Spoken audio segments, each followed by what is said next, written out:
నమస్తే అందరికీ welcome to PJ digital news.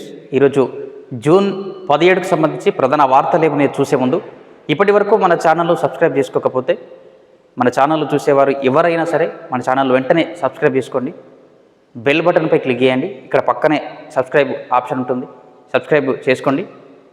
A updates ఉన్నా సరే అతి త్వరలో మీకు అందజేసే ప్రయత్నం చేస్తాను. అదేవిధంగా త్వరలోనే స్క్రీన్పై ఫోన్ నంబర్లు కూడా పెట్టే ప్రయత్నం చేస్తాము. ఏ సమస్యలు ఉన్నా సరే ఆ ఫోన్ నంబర్లకు కాంటాక్ట్ అయితే ఖచ్చితంగా మీ వార్త మన ఛానల్లో ప్రచురితం చేస్తాం ఖచ్చితంగా. సో ఇయాల్టి వార్తలు చూసే ప్రయత్నం చేద్దాం. ఆంధ్రజ్యోతి పేపర్, 9 రోజుల్లో 9,000 కోట్లు, 70 లక్షల మంది ఖాతాల్లో రైతు భరోసా సొమ్ములు. ఏడాదిన్నరలో రైతుల కోసం 1,00,000 కోట్లు వెచ్చించాం. సన్నవడ్ల సాగుతోనే పేదలకు సన్నబియ్యం. అన్నదాతలు అంబానీ అదానీలతో పోటీ పడాలి. ఇది మరీ దారుణం అండి. అన్నదాతలు అంబానీ అదానీలతో పోటీ పడాలంటే అది సాధ్యం కాని పని. చాలా వరకు రైతులు చాలా దుర్భర పరిస్థితులు అనుభవిస్తూ ఉన్నారు. అక్కడి వరకు వెళ్తే సంతోషమైన విషయమే, అందరికంటే ఎక్కువ మేమే సంతోషిస్తాము. ఎందుకంటే మాది కూడా ఒక అన్నదాత కుటుంబమే కాబట్టి. ఇవి కేవలం మాటలకే పరిమితం అవుతాయి. ఎంత దుర్భర పరిస్థితులు అనుభవిస్తారో తెలుసా రైతులు. ముఖ్యంగా కౌలు రైతుల పరిస్థితి అయితే అగమ్య గోచర పరిస్థితిలో ఉంటుంది. కౌలు రైతులకు నష్టపరిహారం అందదు, భరోసాలు అందవు వాళ్ళందరికీ. ఇప్పుడు మీరు ఇచ్చే ఈ భరోసా కూడా కౌలు రైతులకు అందదు. ఎవరైతే భూమి ఉంటుందో, ఎవరి పేరు మీద భూమి ఉంటుందో వారి ఖాతాల్లోనే డబ్బులు జమ అవుతాయి. మరి కౌలు రైతుల పరిస్థితి ఏంది? దేశంలో కానీ రాష్ట్రంలో కానీ కౌలు రైతుల పరిస్థితి పట్టించుకోరా? అత్యధికంగా కౌలు రైతులే ఎక్కువ మంది రాష్ట్రంలో ఉన్నారు. సో వాళ్ళ పట్ల కూడా ప్రత్యేక శ్రద్ధ వహించాల్సిన అవసరం ఉంటుంది. వారి సంక్షేమాన్ని కోరుతూ వివిధ పథకాలు కూడా చేయాల్సిన అవసరం రాష్ట్ర ప్రభుత్వంపై ఉంది. ఒకసారి చూసే ప్రయత్నం చేద్దాం. రాయితీపై వ్యవసాయ పనిముట్లు అందిస్తాం. బీఆర్ఎస్ 10 ఏళ్లలో 100 ఏళ్ల ఆర్థిక విధ్వంసం. కొత్తగా వచ్చినోడికి కొంత టైం ఇద్దామని లేదు. ఏం జరిగినా ప్రతిపక్షానికి పైశాచిక ఆనందమే. వాళ్ళు రోడ్లపై దొర్లిన 10 ఏళ్ళు మేముంటాం. రైతు వేదికల ప్రారంభోత్సవంలో సీఎం రేవంత్ రెడ్డి. వానాకాలం రైతు భరోసాను ప్రారంభించిన సీఎం. ఇక్కడ చూడొచ్చు, ప్రొఫెసర్ జయశంకర్ వ్యవసాయ విశ్వవిద్యాలయంలో రైతు నేస్తం ప్రారంభోత్సవ కార్యక్రమంలో CM Revanth Reddy, deputy CM బట్టి విక్రమార్క, మిగతా మంత్రులందరూ కూడా. సో ఎట్టకేలకైతే ఈ రైతు భరోసాకు సంబంధించిన నగదునైతే రైతుల ఖాతాల్లో జమ చేయడం జరిగింది. ఇదొక శుభ పరిణామం అని చెప్పొచ్చు. రైతులకు ఇదే పరిస్థితి, ఇదే కాలం ప్రధానమైనది కాబట్టి. ఎందుకంటే సీజన్ ప్రారంభం అయిపోయింది, ఖరీఫ్ సీజన్. విత్తనాలు కొనుగోలు ఉంటాయి, మిగతా పనులన్నీ ఉంటాయి. అంటే కూలీలను తెప్పించుకోవడం కానీ, పత్తి విత్తనాలు విత్తడం కానీ, ఎరువులు వేయడం కానీ, ఇలాంటివి చాలా ఉంటాయి. కాబట్టి ఈ సమయంలో రైతులకు డబ్బులు చాలా అవసరమవుతాయి.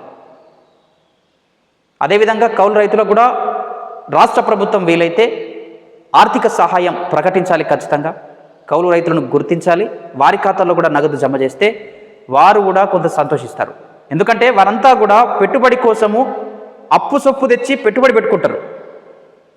తీరా పంట చేతికి వచ్చినప్పుడు అప్పు చెల్లించే సమయంలో మొత్తం అప్పుకే పోతుంది. వాళ్ళకి మిగిలేది ఏందండి? మాకు తెలిసిన సమాచారం మేరకు దాదాపు 1,00,000 రూపాయల పెట్టుబడికి 1,00,000 రూపాయల అప్పు తీసుకొస్తే ఆ 1,00,000 రూపాయలకు 25,000 చొప్పున వడ్డీ చెల్లిస్తారట వాళ్ళు. దళాలు వడ్డీ అంటారట వీటిని. ఎంత దారుణం అండి. కౌలు రైతులకు బ్యాంకులలో కూడా రుణాలు ఇవ్వరు.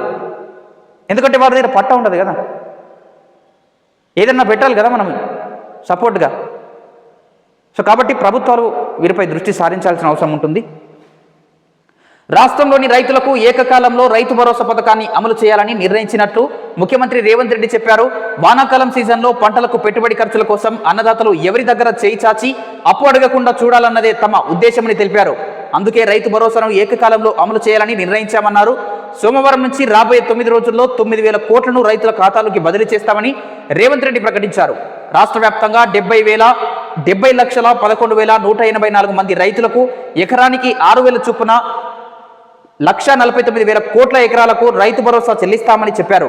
ప్రొఫెసర్ జయశంకర్ వ్యవసాయ విశ్వవిద్యాలయంలో రాష్ట్ర వ్యవసాయ శాఖ మంత్రి తుమ్మల నాగేశ్వరరావు అధ్యక్షతన సోమవారం నిర్వహించిన రైతు వేదికల ప్రారంభోత్సవ కార్యక్రమంలో ఆయన పాల్గొని ఈ మేరకు మాట్లాడడం జరిగింది. 9 రోజులలో 9,000 కోట్లకు సంబంధించి రైతుల ఖాతాల్లో రైతు భరోసా పేరిట జమ చేస్తామని చెప్పారు. సంతోషమైన విషయం. మంత్రివర్గ ఆమోదం లేకుండా చెల్లింపులేంటి? ఎన్నికల కోడ్ ఉండగా అధికారులకు మౌఖిక ఆదేశాలు ఎందుకు ఇచ్చారు? ఏస్ నెక్స్ట్ జెన్ మీ పార్టీకి 49 కోట్లు ఎన్నికల బాండ్ల రూపంలో ఎందుకు ఇచ్చింది? విదేశీ సంస్థకు నిధుల చెల్లింపుల్లో ఆర్బీఐ నిబంధనల ఉల్లంఘన ఎందుకు జరిగింది? ఫార్ములా ఈ కార్ రేసులో బీఆర్ఎస్ వర్కింగ్ ప్రెసిడెంట్ కేటీఆర్ కు ఏసీబీ ప్రశ్నలు. రెండవసారి ఏసీబీ విచారణకు హాజరైన కేటీఆర్ 7 గంటలకు పైన విచారణ, 60 దాకా ప్రశ్నలు. వారికి ఎదురు ప్రశ్నలు వేసిన మాజీ మంత్రి రేపట్లోగా ఫోన్లు అప్పగించాలన్న ఏసీబీ. తెలంగాణ రాష్ట్రంలో గత బీఆర్ఎస్ ప్రభుత్వ హయాంలో ఫార్ములా ఈ రేసు కేసులో ఈ రేసు హైదరాబాద్ వేదికగా జరిగాయి. అందులో నిధుల గోల్మాల్ జరిగిందని చెప్పి మంత్రివర్గ ఆమోదం లేకుండానే నిధులు ఖర్చు చేశారని చెప్పి కూడా ఏసీబీ నిన్న ప్రశ్నించడం జరిగింది. బీఆర్ఎస్ వర్కింగ్ ప్రెసిడెంట్ మాజీ మంత్రి ఎమ్మెల్యే కేటీఆర్ గారు నిన్న ఏసీబీ ముందు హాజరయ్యారు. చాలా వరకు ప్రశ్నించారు ఏసీబీ అధికారులంతా కూడా. దాదాపు 7 గంటల పైననే ఈ విచారణ కొనసాగింది. ఒకసారి చూసే ప్రయత్నం చేద్దాం. ఫార్ములా ఈ రేసు నిర్వహణకు మంత్రివర్గ ఆమోదం లేకుండా నిధుల చెల్లింపులు ఎందుకు చేశారు? రేసు నిర్వహణ నుంచి మధ్యలో తప్పుకున్న ఏస్ నెక్స్ట్ జెన్ మీ పార్టీకి ఎన్నికల బాండ్ల రూపంలో 49 కోట్లు ఎందుకు ఇచ్చింది? ఎన్నికల కోడ్ అమల్లో ఉన్న సమయంలో మీరు అధికారులకు నేరుగా ఆదేశాలు ఎలా ఇచ్చారు? విదేశీ సంస్థకు నిధుల చెల్లింపులో రిజర్వ్ బ్యాంక్ ఆఫ్ ఇండియా మార్గదర్శకాలను ఎందుకు ఉల్లంఘించారు అంటూ మాజీ మంత్రి బీఆర్ఎస్ కార్యనిర్వాహక అధ్యక్షుడు కేటీఆర్ పై తెలంగాణ అవినీతి నిరోధక శాఖ అధికారులు ప్రశ్నల వర్షం కురిపించారు. ఈ రేసు విషయంలో ఒక సంస్థ మధ్యలో వచ్చి తప్పించుకుంది, అంటే వెళ్ళిపోయింది. మళ్ళా నిర్వహణ ఏర్పాట్లు కూడా చేపట్టలేదు. దాని తర్వాత వచ్చిన ఎన్నికల సందర్భంగా ఈ పార్టీకి దాదాపు 49 కోట్ల బాండ్లను చెల్లించింది, బాండ్ల రూపంలో. ఈ ఎన్నికల సందర్భంలో నగదు నేరుగా చెల్లించడానికి వీలేదు, అది చట్ట ప్రకారం నేరం అవుతుంది. కాబట్టి బాండ్ల రూపంలో వివిధ పార్టీలకు వివిధ సంస్థలు డొనేషన్ చెల్లిస్తూ ఉంటాయి. సో అది అధికారికంగా జరుగుతుంది, అధికారిక లెక్కలు కూడా ఉంటాయి. సో ఆ లెక్కల ప్రకారంగానే 49 కోట్లు బీఆర్ఎస్ పార్టీకి ఆ సంస్థ చెల్లించడం జరిగింది. అది ఎందుకు చెల్లించారని చెప్పి కూడా ఏసీబీ ప్రశ్నించారు. దానికి దీనికి ఏం సంబంధం అని చెప్పి కూడా దాదాపు 7 గంటలకు పైననే విచారణ కొనసాగింది. విచారణ అనంతరం కేటీఆర్ గారు చాలా మాట్లాడారు, మీడియాతో మాట్లాడారు. ఒకసారి చూద్దాం మనం. మిగతాది 12 పేజీలో చూస్తే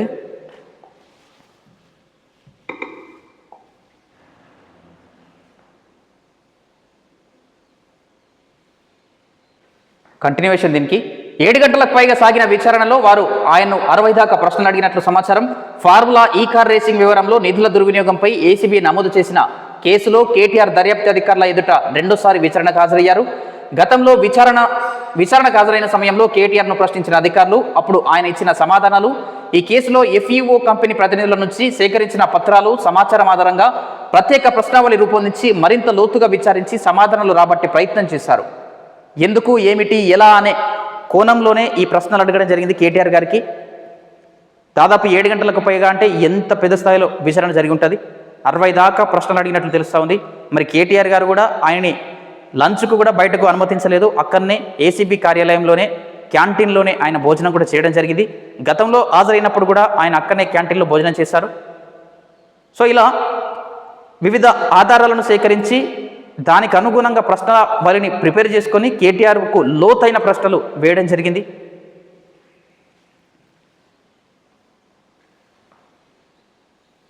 విచారణ హై టెన్షన్. ఏసీబీ కార్యాలయం వద్ద ఉద్రిక్తత. నీలోఫర్ కేఫ్ను మూసివేయించిన పోలీసులు. బీఆర్ఎస్ ఆఫీసుకు బయట నుంచి తాళం. అదే సమయంలో కమాండ్ కంట్రోల్కు సీఎం. విచారణకు హాజరైతున్న సందర్భంలో ఎందుకు ఇంత పెద్ద క్రౌడ్ను వీళ్ళు మోహరించడం జరుగుతుంది? కార్యకర్తలను ఎందుకు మోహరిస్తూ ఉన్నారు? అంటే బలం చూపెట్టుకోవడానికా? ఇది అర్థమవుతలేదు. అటు కేసీఆర్ గారు కాళేశ్వరం ముందు హాజరయ్యేటప్పుడు, హరీష్ రావు గారు కాళేశ్వరం ముందు హాజరయ్యేటప్పుడు పెద్ద స్థాయిలో కార్యకర్తలంతా కూడా వాళ్ళకు పిలిపివ్వడం జరిగింది. పార్టీ అఫీషియల్గా పిలిపించి పెద్ద సంఖ్యలో తరలి రావాలని చెప్పడం. ఎందుకు తరలి రావడము? అంటే కార్యకర్తల బలం చూపించుకోవడమా? మరి ఎందుకు? ఇది అర్థమవుతలేదు. మిగతా ప్రధాన వార్తలు.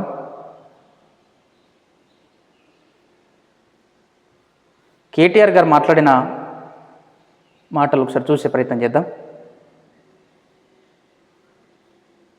ఇక్కడ చూడండి. జై తెలంగాణ అననోని ఏమనాలే, హౌలా అన్నందుకు నాపై మండిపడుతున్నారు.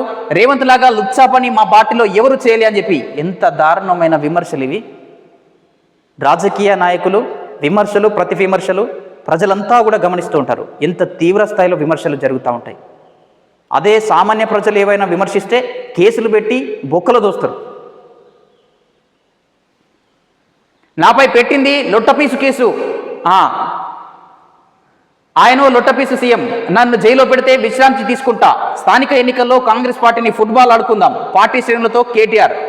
ఇక్కడ చూడండి, నన్ను జైల్లో పెడితే విశ్రాంతి తీసుకుంటా అని చెప్పి ఇక్కడ కేటీఆర్ గారికి సంబంధించి ఒక వీడియో కూడా ప్లే చేసే ప్రయత్నం చేస్తాను, ఒకసారి చూద్దాం మనం.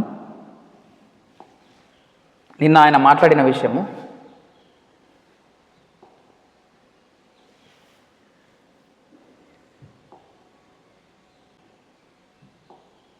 ఒక్కసారి చూడండి. మనకు నోటీసులు వచ్చుడు, మన పోవుడు ఇవన్నీ కూడా రొటీనే. పాత చింతకాయ పచ్చడి, దీన్ని పట్టించుకోవాల్సిన అవసరం కానీ దీని గురించి ఆందోళన పడాల్సిన అవసరం కానీ లేదు. పెడితే గిట్టో 10 రోజులు జైల్లో పెట్టాడు, పైశాచిక ఆనందం పొందుతాడు తప్ప వాడు పీకేది ఏమీ లేదు. భయపడేటోడు ఎవరు లేడు. రేవంత్ రెడ్డి గుర్తుపెట్టుకో, నీలాగా మిచ్చా పనులు చేసి 50 లక్షల దాడులతో దొరికిన దొంగలు ఎవరు మా పార్టీలో లేరు. నీలాగా మిచ్చా పనులు చేసి అడ్డదారిలో పదవులు కొనుక్కొని ముఖ్యమంత్రి చూడండి. పెడితే గిట్టో 15 రోజులు జైల్లో పెడతాడు, పైశాచిక పెడితే గిడితే 15 రోజులు జైల్లో పెడతారు. అంటే దీని వెనుక అంతర్యం ఏమిటి? అంటే కేటీఆర్ గారు నిజంగానే జైలుకు వెళ్ళే అవకాశాలు ఉంటాయా? సో ఆయన మాటలు చూస్తుంటే ఇదే విశ్లేషణ వస్తూ ఉన్నది. పెడితే గిడితే 15 రోజులు జైల్లో పెడతారు, పోతా వస్తా అన్నట్లుగా చెప్తా ఉన్నారు. అంటే నిజంగా వెళ్ళనున్నారా అన్న సందేహాలు కూడా తలెత్తుతూ ఉన్నాయి చాలా వరకు. చూడాలి మరి ఏం జరుగుతుందో కేటీఆర్ గారి విషయంలో. కేటీఆర్ గారు మరి జైలుకు వెళ్ళనున్నారా అనేది 1,00,000 మెదళ్ళ ప్రశ్న అనుకోవచ్చు కాదు. రాష్ట్రంలో కక్షపూరిత రాజకీయాలు కొనసాగుతున్నాయని బీఆర్ఎస్ కార్యనిర్వాహక అధ్యక్షుడు కేటీఆర్ ఆరోపించారు. పాలన చేతగాని రేవంత్ రెడ్డి బీఆర్ఎస్ నేతలపై అక్రమ కేసులు పెట్టి వేధించే ప్రయత్నం చేస్తున్నారని ధ్వజమెత్తారు. మొన్న ఆయన్ను హౌలా అన్నందుకు మండిపడుతున్నారు. రాష్ట్ర ముఖ్యమంత్రిగా ఉండి కూడా జై తెలంగాణ అననోడిని ఏమనాలే అని కేటీఆర్ ప్రశ్నించారు. రాష్ట్రం దివాలా తీసిందంటాడు, ఢిల్లీలో దొంగలు చూస్తున్నారంటాడు, అప్పు పుట్టడం లేదంటాడు, ఇలాంటి ఏమనాలే మీరే చెప్పండి అని బీఆర్ఎస్ కార్యకర్తలను ఉద్దేశించి అన్నారు. ఏసీపీ విచారణకు హాజరైన అనంతరం సోమవారం సాయంత్రం కేటీఆర్ పార్టీ శ్రేణులతో కలిసి ర్యాలీగా తెలంగాణ భవన్కు చేరుకున్నారు. అక్కడ పార్టీ శ్రేణులకు ఉద్దేశించి మాట్లాడారు. తెలంగాణ ప్రతిష్టను ఆకాశమంతా ఎత్తుకు తీసుకెళ్లి పనిచేశానని, తలదించుకునేలా తాను ఎలాంటి తప్పు చేయలేదని కేటీఆర్ చెప్పారు.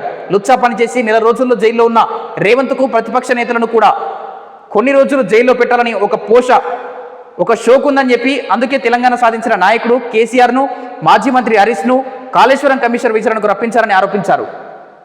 కేవలం కక్షపూరితంగానే వివరిస్తున్నారని చెప్పి కూడా కేటీఆర్ గారు నిన్న పెద్ద స్థాయిలో విమర్శించడం జరిగింది. వ్యంగ్యంగా కూడా విమర్శించడం జరిగింది. జై తెలంగాణ అననోల్ని ఏమనాలే అని చెప్పి కార్యకర్తలను ఉద్దేశించి చెప్పడం జరిగింది. కార్యకర్తలు వేరే విధంగా సమాధానాలు కూడా ఇవ్వడం జరిగింది. అంటే వీరు ఊహించిన సమాధానాలు అవి కూడా.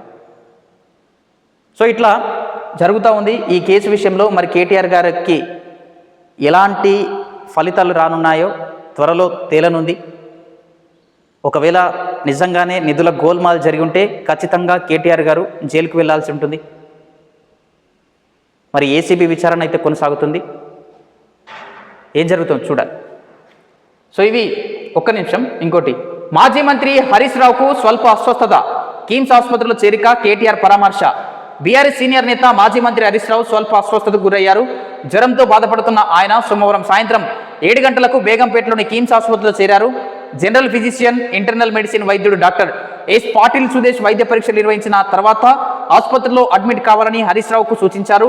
వైరల్ ఫీవర్తో బాధపడుతున్న హరీష్ రావు ఆరోగ్యం నిలకడగా ఉందని ఆసుపత్రి వర్గాలు తెలిపాయి. హరీష్ రావు గారికి స్వల్ప అస్వస్థత ఏర్పడడం జరిగింది. ఆయన ఆసుపత్రిలో చికిత్స పొందుతూ ఉన్నారు. ఎలాంటి ప్రమాదం లేదు, వైద్యులు కూడా వెల్లడించారు. ఆయన ఆరోగ్య పరిస్థితి నిలకడగానే ఉందని చెప్పి కూడా. సో ఇవి ఆంధ్రజ్యోతి పేపర్కి సంబంధించి. నెక్స్ట్ వేరే పేపర్ చూద్దాం. నెక్స్ట్ వెలుగు పేపర్ చూద్దాం. వచ్చే నెలలోనే స్థానిక ఎన్నికలు, మంత్రులతో భేటీలో సీఎం రేవంత్ రెడ్డి. వారం 10 రోజుల్లో మంత్రివర్గ సమావేశంలో తుది నిర్ణయం. కేబినెట్లో నిర్ణయం జరిగేదాకా బయట మాట్లాడొద్దని సూచన. బనకచెర్లపై కేంద్రం దగ్గరే తేల్చుకుందామని వెల్లడి. ఇందుకోసం 18, 19 తేదీల్లో ఢిల్లీకి వెళ్లాలని నిర్ణయం. బనకచెర్ల విషయంలో మళ్ళీ ఢిల్లీకి వెళ్ళాలని చెప్పి కూడా రాష్ట్ర ప్రభుత్వం యోచిస్తుంది. నిన్న సమావేశం ఏర్పాటు స్థానిక సంస్థలకు సంబంధించి ఎన్నికల విషయానికి సంబంధించి షెడ్యూల్ కూడా రానున్నట్లు తెలుస్తూ ఉంది. షెడ్యూల్ అధికారికంగా వచ్చే వరకు లోపల మాట్లాడుకున్న విషయాలు బయటికి చెప్పొద్దని చెప్పి కూడా కొంతమంది మంత్రులకు రేవంత్ రెడ్డి గారు సూచన చేయడం జరిగింది. ఎందుకంటే మనం చూసాము 2 రోజుల క్రితము పొంగులేటి శ్రీనివాస్ గారు స్థానిక సంస్థల ఎన్నికలకు సంబంధించి షెడ్యూల్ వస్తుందా అన్నట్లుగా ఆయన చెప్పడం జరిగింది. సో ఆ విషయం దృష్టిలో పెట్టుకొని రేవంత్ రెడ్డి గారు సూచనలు అయితే చేయడం జరిగింది. లోపల మాట్లాడుకున్న విషయాలు బయటికి చెప్పొద్దు, పార్టీ లైన్ దాటొద్దని చెప్పేసి కూడా టీపీసీసీ చీఫ్ మహేష్ కుమార్ గౌడ్ గారు కూడా చెప్పడం జరిగింది.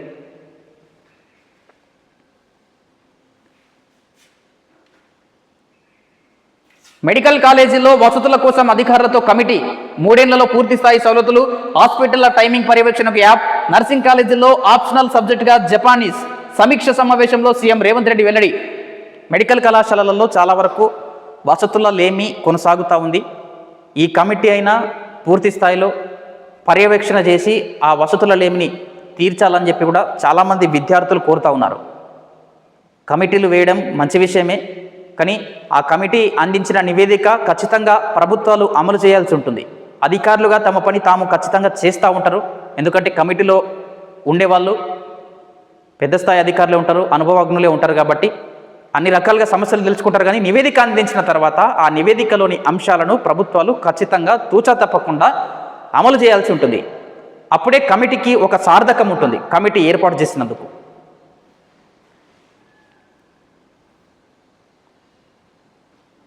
జైల్లో పెడితే రెస్ట్ తీసుకుంటా అని చెప్పి ఫోన్ ట్యాపింగ్ కేసుపై సిబిఐ ఎంక్వైరీ ఎందుకు అడుగుతలే రాష్ట్ర సర్కారుకు కేంద్ర మంత్రి కిషన్ రెడ్డి ప్రశ్న. బనకచెర్లపై కేంద్రం ఎలాంటి నిర్ణయం తీసుకోలే, రాష్ట్రాలతో సంప్రదింపులు జరిపాకే సమస్యను పరిష్కరిస్తాం. స్థానిక సంస్థల ఎన్నికల్లో ఎవరితో పొత్తు పెట్టుకోం, రాజాసింగ్ అంత అనుభవం తనకు లేదంటూ సెటైర్. ఆయుధాలు వీడి చర్చలకు రావాలని మావోయిస్టులకు పిలుపు. కేంద్ర మంత్రి కిషన్ రెడ్డి గారు చెప్తా ఉన్నారు, బనకచెర్ల విషయంలో కూడా రాష్ట్రాలతో సంప్రదింపులు జరిపిన తర్వాతనే ఆ సమస్యను పరిష్కరిస్తామని చెప్తా ఉన్నారు ఆయన. స్థానిక సంస్థల ఎన్నికల్లో కూడా ఏ పార్టీలతో పొత్తు పెట్టుకునే ప్రసక్తే లేదని చెప్పి కూడా తేల్చి చెప్పడం జరిగింది.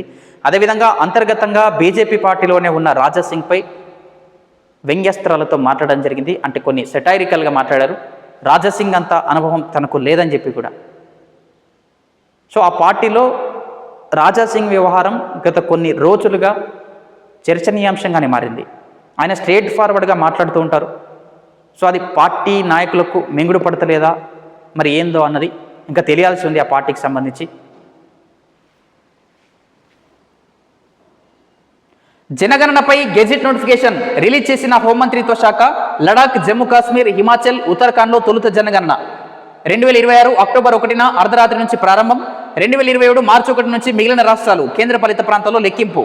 15 ఏళ్ల తర్వాత జనగణన చేపడుతున్న ప్రభుత్వం. స్వాతంత్రం వచ్చాక తొలిసారి కులగణన. 15 ఏళ్ల తర్వాత జనగణన చేపట్టనున్నారు. ప్రతి 10 సంవత్సరాలకు ఒకసారి జనగణన చేపట్టాల్సి ఉంటుంది. కానీ కొన్ని అనివార్య కారణాల వల్ల, కరోనా కారణంగా వీటిని వాయిదా వేస్తూ వచ్చారు. 15 సంవత్సరాలు పూర్తి చేసుకుంది, ఇప్పటి వరకు జనగణన జరగలేదు. ఈ ఎట్టకేలకు ఇప్పుడు మోక్షం లభించనుంది. 2027 మార్చి 1 నుంచి జనగణన అన్ని రాష్ట్రాలలో ప్రారంభం కానుంది. అంతకుముందు కొన్ని రాష్ట్రాలలో 2026 అక్టోబర్ నుంచి ప్రారంభం కానుంది. ఎందుకంటే హిమాలయ ప్రాంతాల్లో మంచు కురిసే అవకాశాలు ఎక్కువగా ఉంటాయి కాబట్టి ఆ రాష్ట్రాలలో తొందరగా చేసుకుంటే ఎట్లాంటి ఇబ్బందులు ఉన్నాయన్న ఈ ఆలోచనలో భాగంగా తొలుత ఆ రాష్ట్రాలలో ఏ రాష్ట్రాలు, హిమాచల్ ప్రదేశ్, లడాక్, జమ్మూ కాశ్మీరు, ఉత్తరాఖండ్లో తొలుత జనగణన జరగనుంది. మరీ ముఖ్యంగా ఈ జనగణనలోనే కులగణన కూడా చేపట్టనున్నారు. గతంలో 2011లో కులగణన చేపట్టినప్పటికీ ఆ అంశాలు వెల్లడించలేదు. సో మరి ఈ సంవత్సరం ఈసారి చేపట్టే ఈ జనగణనలో కులగణన కూడా యాడ్ చేయనున్నారు. చూడాలి మరి. మిగతా ప్రధాన వార్తలు.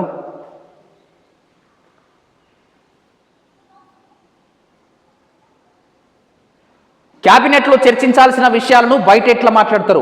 లోకల్ బాడీ ఎన్నికలపై మీరు మాట్లాడడం ఏంది?